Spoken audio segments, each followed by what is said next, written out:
بسم اللہ الرحمن الرحیم۔ السلام علیکم دوستو کہتے ہیں کسی جگہ دو شخص رہتے تھے، ایک کا نام عقل تھا اور دوسرے کا نام نصیب۔ ایک دفعہ وہ دونوں کار میں سوار ہو کر ایک لمبے سفر پر نکلے۔ آدھے راستے میں سنسان راستے پر کار کا پیٹرول ختم ہو گیا۔ دونوں نے کوشش کی کہ کسی طرح رات گہری ہونے سے پہلے یہاں سے نکل جائیں، مگر اتنا پیدل چلنے سے بہتر یہ جانا گیا کہ ادھر ہی وقت گزار لیں جب تک کوئی مددگار نہیں آ جاتا۔ عقل نے فیصلہ کیا کہ وہ سڑک کے کنارے لگے ہوئے درخت کے نیچے جا کر سوئے گا، جبکہ نصیب نے فیصلہ کیا کہ وہ سڑک کے درمیان میں ہی سو جائے گا۔ عقل نے نصیب سے کہا، بھائی تو پاگل ہو گیا ہے کیا؟ سڑک کے درمیان میں سونا اپنے آپ کو موت کے منہ میں ڈالنا ہے۔ نصیب نے کہا، نہیں، سڑک کے درمیان میں سونا مفید ہے۔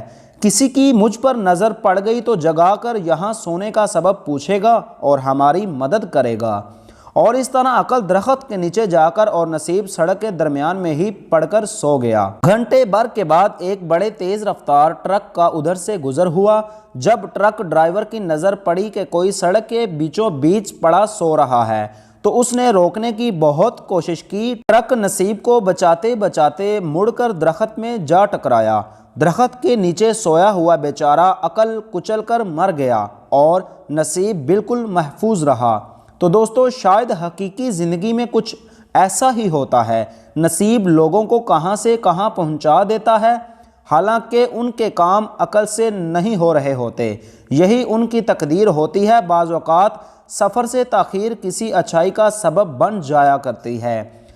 شادی میں تاخیر کسی برکت کا سبب بن جایا کرتی ہے۔ اولاد نہیں ہو رہی، اس میں بھی کچھ مصلحت ہوا کرتی ہے۔ نوکری سے نکال دیا جانا ایک بابرکت کاروبار کی ابتدا بن جایا کرتا ہے۔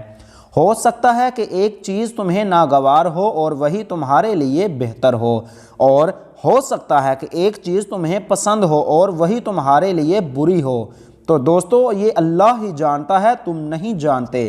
تو اگر آپ لوگوں کو میری یہ ویڈیو پسند آئے تو پلیز اپنے دیگر دوستوں کے ساتھ اس ویڈیو کا لنک ضرور شیئر کریں اور ہمارے چینل کو سبسکرائب کریں اور ساتھ بیل آئیکن کو دبا لیں تاکہ ہماری ہر آنے والی ویڈیو آپ تک بآسانی پہنچ سکے۔